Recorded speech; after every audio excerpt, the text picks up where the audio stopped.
नमस्कार बंधु माने आपण मानकु आम चैनल लाइव होती सूची सुम को पुणी थरे स्वागत। आज ब्लॉग रे मु आपण मानकु मो दिनर किछि सुंदर मुहूर्त दिखाइबी। घर पई किछि जरूरी सामग्री किनिबा को बाजार जाइथिली, सही अनुभव मु आपण मानक सह शेयर करिबी। तेणु भिडियोटी शेष पर्यंत देखंतु। आमे घर बाहरी तहसील ऑफिस को गलु।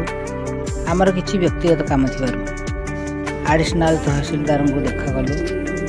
तापरे आमे बस स्टैंड दे मार्केट आसिलु। आमर किछि जरूरी सामग्री नेबार थिला।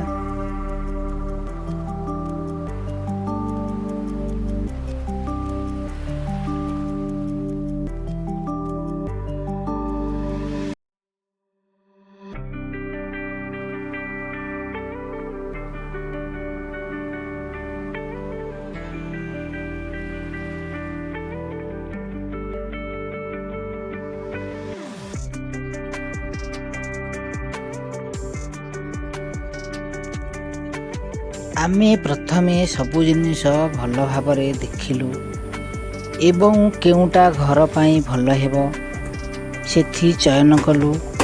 आजिकाली दर भी बहुत बढ़ी जाइछि, सेथि पाई भल जिनिस सह दर मध्य देखिबा को पडुछि।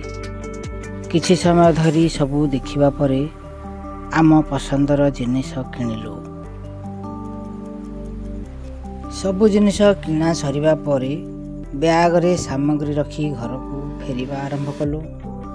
रास्ता रे आसुथिबा बेले चारि पाखर परिवेश बहुत सुंदर लागुथिला।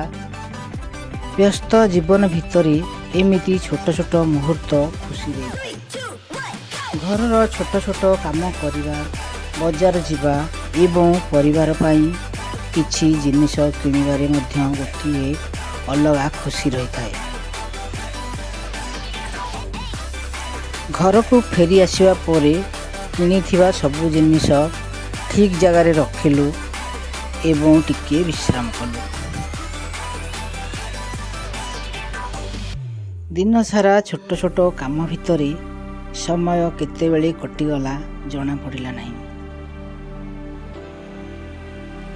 तापरे मो भौणी एठी खाइबा पई पुरदिया बरा बनाउथिला। तापरे खाइबा समय हो जाइथिला। समस्त काम सरिबा परे आराम रे बसी खाइबा आरंभ कलु।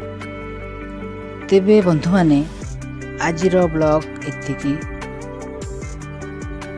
आशा करुछि एही छोट दैनंदिन ब्लॉग टी आपण मानको भल लागिथिबो।